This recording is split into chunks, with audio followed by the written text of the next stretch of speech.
हो गए चलो शायद कि टाइमर चालू होले नहीं चलो।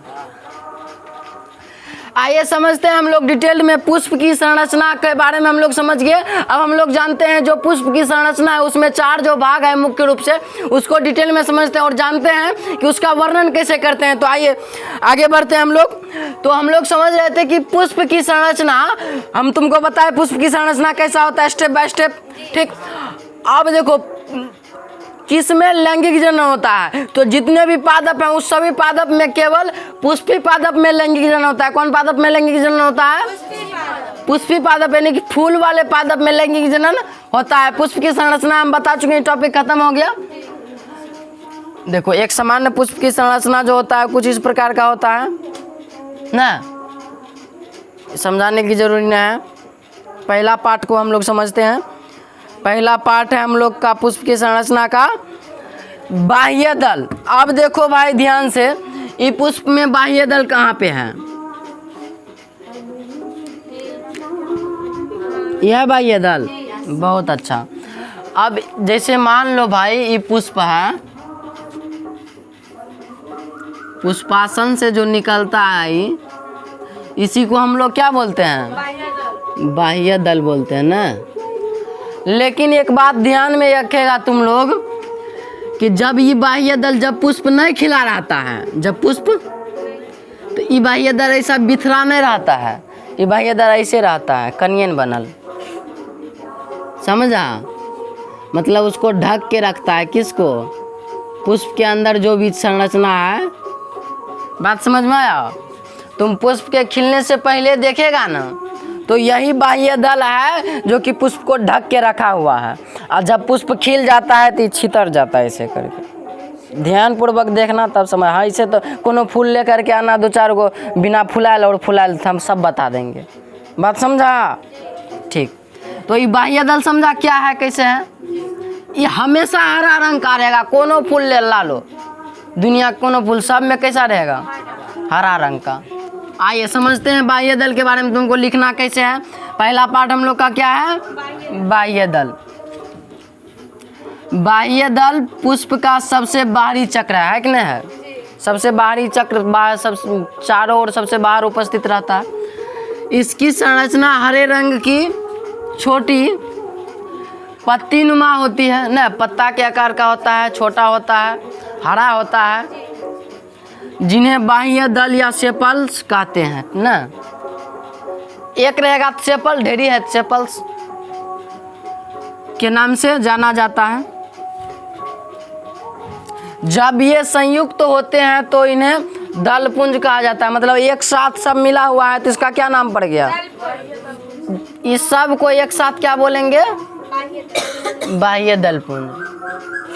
बाह्य दलपुंज, ठीक। यदि एगो है तब क्या बोलेंगे इसको? तो इन्हें दलपुंज कहा जाता है। यह सहायक अंग है। यदि एगो है तब इसको बाह्य दल बोलेंगे। यहाँ पे नहीं लिखा गया है, तब एगो है क्या बोलेंगे? बाह्य दल, ठीक। और ये पुष्प का कैसा अंग है? तो सहायक अंग है, सिर्फ सहायता करता है और कुछ करने का काम नहीं करता है। बात समझ रहा है? सिर्फ और सिर्फ मदद करेगा, सहायता करेगा। पुष्प में क्या ठो सहायक अंग है? तो याद रखना 2 ठो सहायक अंग है। बात समझा? अब दूसरा पार्ट को हम लोग समझते हैं। अच्छा इसका कार्य क्या है? तो कार्य क्या होगा? बाह्य दल के वर्षा तथा धूप से पुष्प की सुरक्षा करना है। जब कभी वर्षा होता है, जब धूप होता है अधिकतर, तो जितना भी धूप है उसका अवशोषण अपने और कर लेता है कौन? बाह्य दल। और वर्षा होता है तो किस पे गिरेगा पानी? बाह्य दल पे। ये सुरक्षा करने का काम करता है, ठीक ना? बात समझ में आया? वर्षा और धूप से सुरक्षा कौन करेगा? तो बाह्य दल। बात समझ में आया? ठीक है भाई। अगला पार्ट पे हम लोग अब समझ चलते हैं। अगला पार्ट है दल चक्र, या जिसको दलपुंज भी हम लोग कहते हैं ना।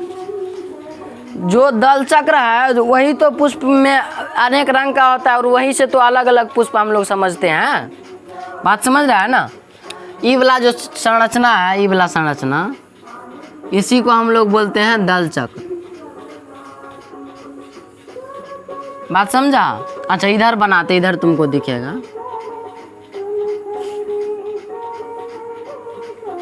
समझा। ये वाला संरचना का नाम है दलपुंज या दल चक्र। दल चक्र लिख देते हैं, दल चक्र ना। चारों पट्टी चक्र के आकार का है, इसीलिए इसका नाम पड़ गया दल चक्र। ठीक समझते हैं इसको क्या कहता है। दल चक्र पुष्प का दूसरा चक्र है, चक्र कहलाता है, सही है ना। दूसरा चक्र है क्योंकि पहला चक्र तो हो गया बाह्य दल, दूसरा चक्र दल। जो बाह्य दल पुंज के और स्थित होता है ना, बाह्य दल पुंज की ओर से स्थित होता है। बाह्य दल पुंज के बाद बाह्य दल चक्र के अंदर या बाहर रंगीन पत्रों का एक चक्र होता है ना। ये रंगीन होता है, कोनो जरूर नहीं है कि हरे रहेगा, कोनो में लाल रहेगा, कोनो में पीला रहेगा, कोनो में तुम जाके देख लेना, समझा ना। ये दल चक्र कैसन होता है, रंगीन होता है। कैसनो हो सकता है, ये पीला भी हो सकता है, ये लाल भी हो सकता है, ये हरा उजला भी हो सकता है। बात समझा। उस दिन उजला वाला हम दिखाए थे ना। तथा इन रंगीन पत्रों को दल पत्र कहते हैं ना। ये जो रंगीन पत्र है इसका नाम क्या पड़ गया, दल पत्र। आगे बढ़, इसका कार्य क्या है। यह प्रायः 2 या 6 दोलकों, यह प्रायः 2 से 6 दलकों बना होता है, मतलब 2 से 6 दलक रहता है उसमें। यह परागण हेतु कीटों को आकर्षित करता है। अच्छा, जो कीट होता है वो परागण उसके पैर में चिपकता है, ठीक ना। आगे तुमको हम बताएंगे कि परागण कैसे होता है। तो जो कीट होता है ना, कीट मतलब कि छोटे मोटे जो होते हैं कीड़े मकोड़े, वो सब आके पुष्प पर बैठता है।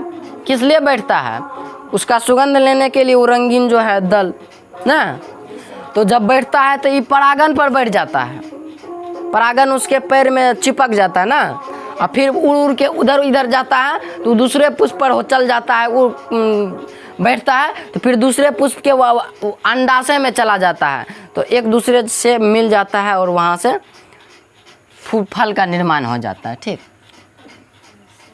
तो ये परागण हेतु कीटों को आकर्षित करता है। तो यहीं पर न कीट आके बैठता है, यहीं पर कीट आके बैठा, तो इसीलिए कहा जाता है कि आकर्षित करता है कीट को। कार्य क्या है इसका, तो समझते हैं कार्य को।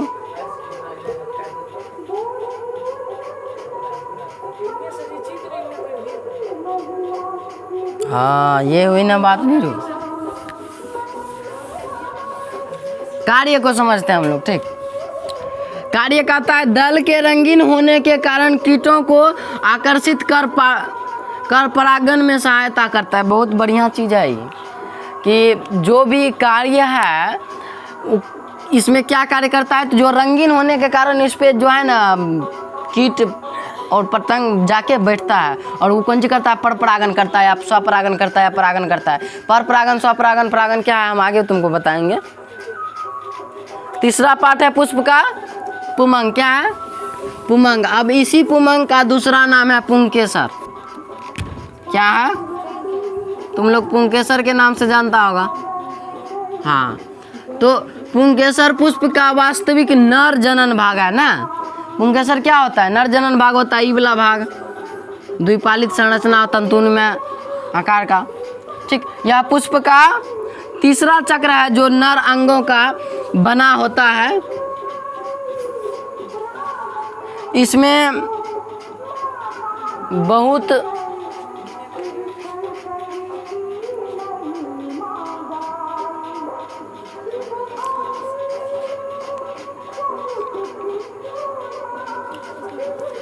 बहुत लंबी लंबी संरचना पाई जाती है। ये वाला लंबा लंबा संरचना के बारे में बात किया जा रहा है। इस वाला को जिनको पुंकेसर कहा जाता है, जिनको क्या कहा जाता है, ये पूरा भाग को क्या नाम दिया जाता है, पुंकेसर कहा जाता है।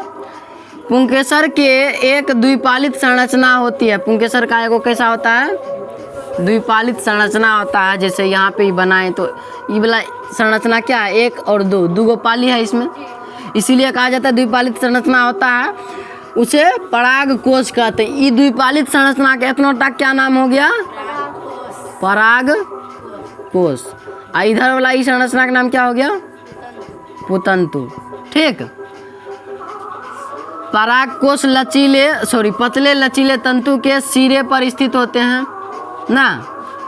क्या कि कभी कभी झूलते रहता है, इधर इधर इधर इधर इधर इधर होते रहता है, इसीलिए कहा जाता है कि पतले लचीले तंतु के सिरे पर, यही तंतु ना है जी, ये तंतु के सिरा मतलब पूरा सिर पर उपस्थित होता है। परागकोश में पराग कणों की उत्पत्ति होती है। अच्छा, परागकण कहाँ में बनता है, परागकण का निर्माण कैसे होता है, तो परागकण का निर्माण कहाँ होता है, तो परागकोश में होता है। कहाँ पे होता है? बहुत अच्छा, इस बात में कंफ्यूज नहीं होना कि परागकण का निर्माण परागकोश में होता है। ठीक, बात समझा? बहुत इम्पोर्टेंट पॉइंट है। अगला और लास्ट पार्ट है हम लोग का जायांग, या फिर जिसको हम लोग बोलते हैं स्त्री केसर। क्या बोलते हैं? स्त्री केसर।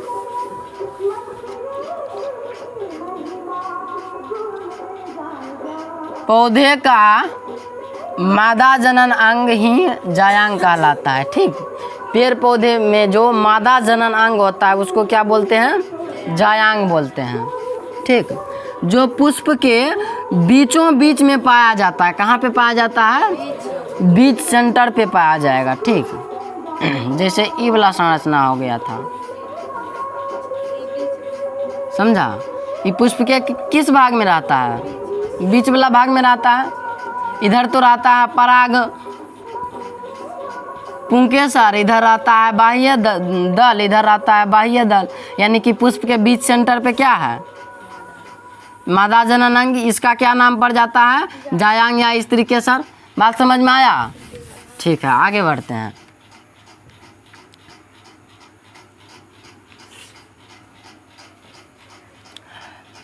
आधार पर उभरा फूला हुआ भाग अंडाशय कहलाता है। आधार सबसे नीचे वाला बेसिक भाग जो होता है, यहाँ पे जगह ही नहीं है भाई बनाने और समझाने का।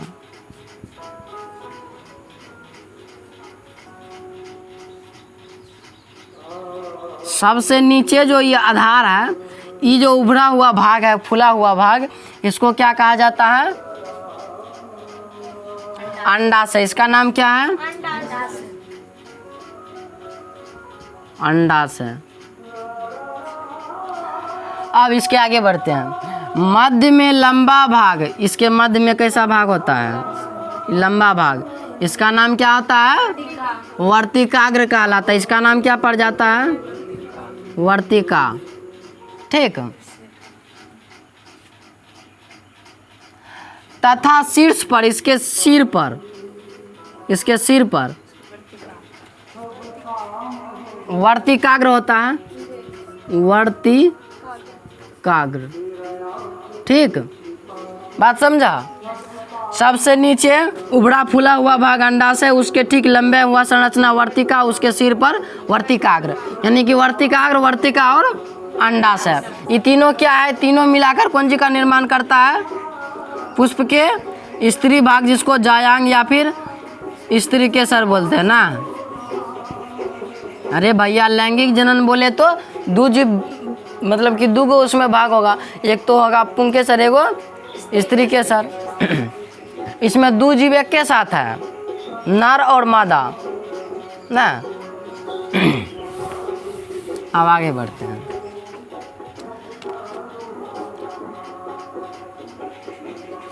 जो पराया चिपचिपा होता है, कौन सी पराया चिपचिपा होता है? अच्छा, इसके ऊपरी भाग जो है वर्तिकाग्र। एक वर्तिकाग्र कैसा होता है? चिपचिपा होता है, जिस पर परागकण आकर चिपक जाते हैं। परागकण बोले तो पुंकेसर में जो निर्माण हो रहा था परागकण नर भाग का, ये परागकण आके कहाँ पे चिपक जाएगा? वर्तिकाग्र पर। कहाँ पे चिपक जाएगा? वर्तिकाग्र पर। यदि चित्र बनाकर समझाए तो और बेहतर ही होगा।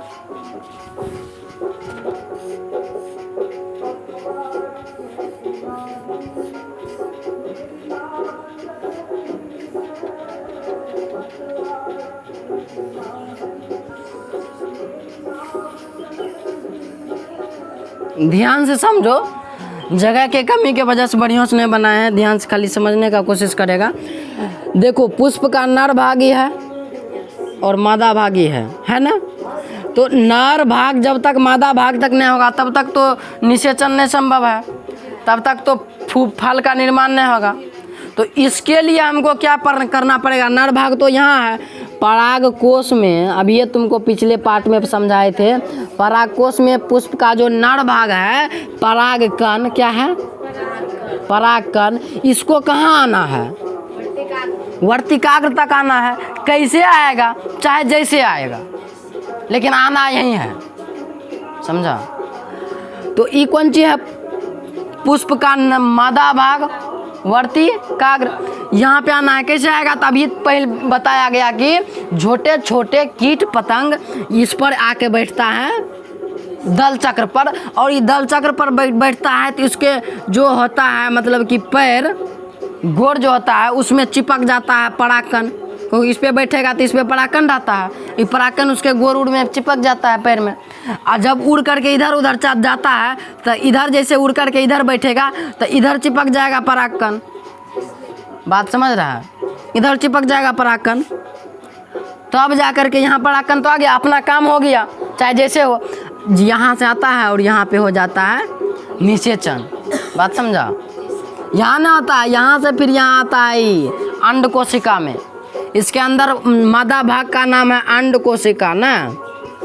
पेड़ पौधा में मादा भाग क्या है, अंड कोशिका, और नर भाग परागकण। तो परागकण का अंड कोशिका से मिलना जरूरी है ना। तो इस प्रकार से हम लोग समझते हैं कि जो ये चिपचिपा, ये कैसा होता भाग होता है, चिपचिपा भाग, जैसे एकरा पर आता है तो चिपका लेता है अपना अंदर परागकण का, किसको, परागकण को वर्तिकाग्र चिपका लेता है। क्यों भाई, क्योंकि इसका ऊपरी भाग जो होता है चिपचिपा, इसको छुएगा चिपचिपा भाग, इसमें गाढ़ा द्रव चिपचिपा द्रव पाया जाता है इसके ऊपरी भाग को, बात समझा।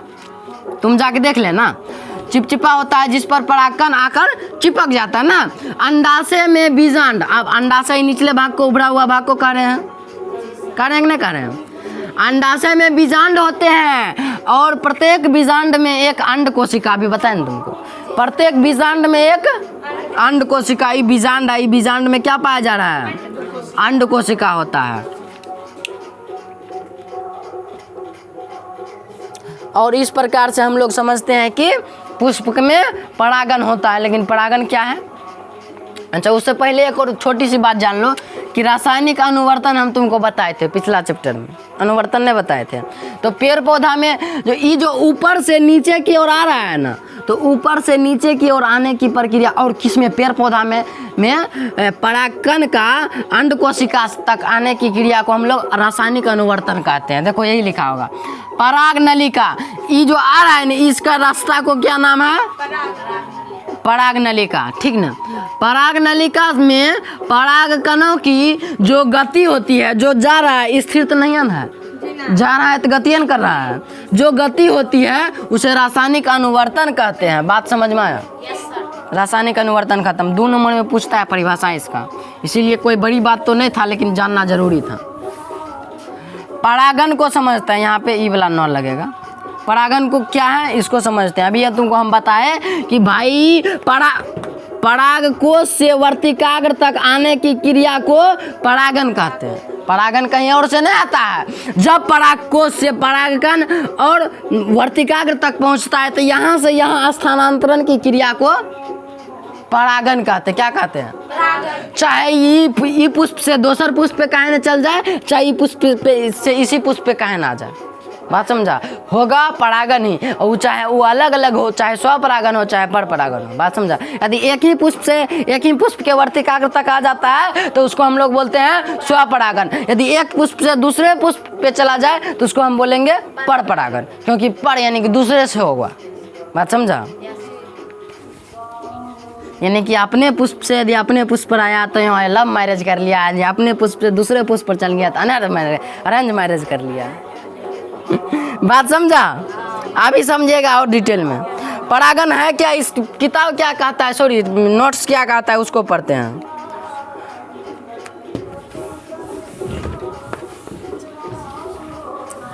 जब किसी पुष्प की परागकण जब कोनो पुष्प का परागकण निकल कर किसी दूसरे पुष्प या फिर किसी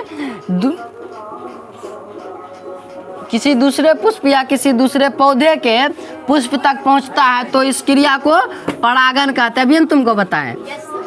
अरे यार चित्रों में आ गया।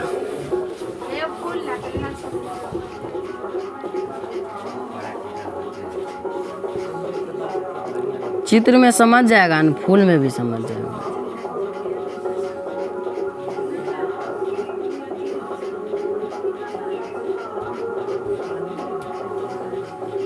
चल ज़्यादा चीज नहीं बनबे छे, बकवास हो जेते। यहाँ से कौन चीज निकल रहा है? परागकण। छोटा छोटा जो संरचना, इसका क्या नाम है? परागकण। ये कौन चीज है? चिपचिपा जो है संरचना, क्या है? वर्तिकाग्र। ये परागकण यहाँ से उठ करके यहाँ आ गया, समझो। अब कैसे आएगा? अब यहाँ पे आ रहा है, ये गति करते हुए यहाँ आ रहा है। यहाँ पे क्या है अपन लोग का? बीजांड के अंदर अंड कोशिका है ना। अब इसको समझते हैं। तो यहाँ से यहाँ आने की प्रक्रिया को, यहाँ से यहाँ आने की प्रक्रिया को क्या नाम पड़ा? परागन। क्या नाम हो गया? ध्यान से समझो भाई कि पुष्प के नर भाग से मादा भाग तक पहुंचने की क्रिया को, किसके पहुंचने की क्रिया को? परागकण के पहुंचने की क्रिया को।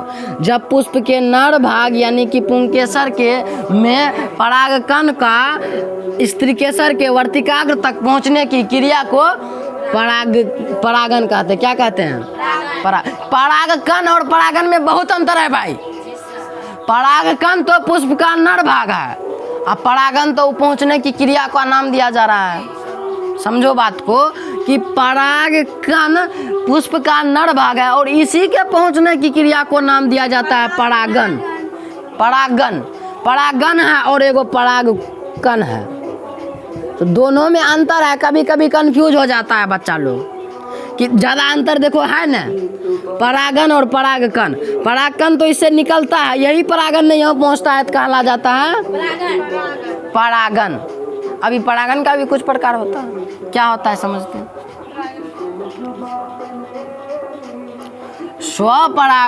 परागन की क्रिया दो विधि द्वारा होती है ना।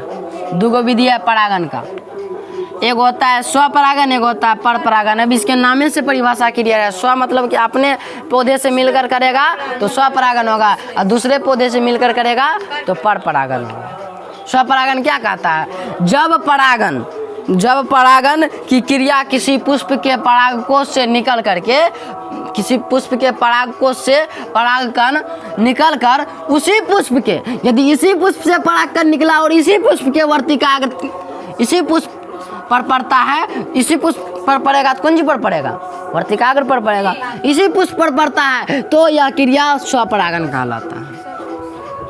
स्वपोषी पोषण मारबो स्वपरागन। स्वपरागन क्या कहलाएगा? स्वपरागन। अच्छा समझा? और जब इससे क्रिया होता है तो क्या होगा? अपने आप से है तो ज़्यादा विभिन्नता में ज़्यादा विभिन्न होगा, बीज एकदम सेम होगा, ठीक उसी के जैसा। परपरागन यानी कि जब दूसरे से होगा ना, वाह वाह क्या बात है, दूसरे से हो रहा है। जब परागन की क्रिया किसी पुष्प के परागकोश से निकलकर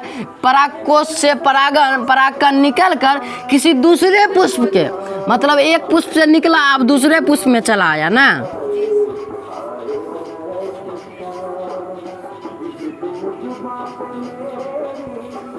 यहाँ से निकला और कहाँ आ गया? यहाँ आ गया, दूसरे पुष्प पर आ गया, तो इस क्रिया को क्या बोलते हैं? परपरागन बोल रहे हैं। बात को समझना ध्यान से कि जब एक पुष्प से, किसी पुष्प से के पुंकेसर से परागकण निकल करके दूसरे पुष्प के वर्तिकाग्र पर पहुंचेगा तब जाके उसको हम लोग बोलेंगे परपरागन। समझा?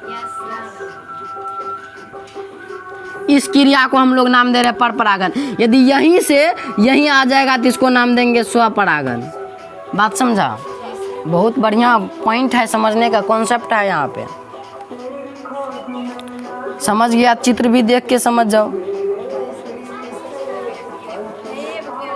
देखो पर परागन एक दूगो पुष्प है, यदि ई पुष्प से ई पुष्प में जा रहा है, कैसे जा रहा है? तो मधुमक्खी के द्वारा, छोटे छोटे कीट पतंग जो है उसके द्वारा जा रहा है। देखो निकला कहाँ से? पराग कोश से परागकण निकला और परागकण जा कहाँ रहा है? वर्तिकाग्र पर जा रहा है।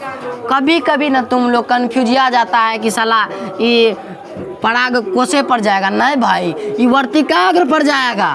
अरे भैया पराग कोश से परागकण निकला लेकिन जाएगा कहाँ? वर्तिकाग्र पर न जाएगा। अब हम लोग का अगला टॉपिक है उत्तक संवर्धन। इसको आइए समझते हैं।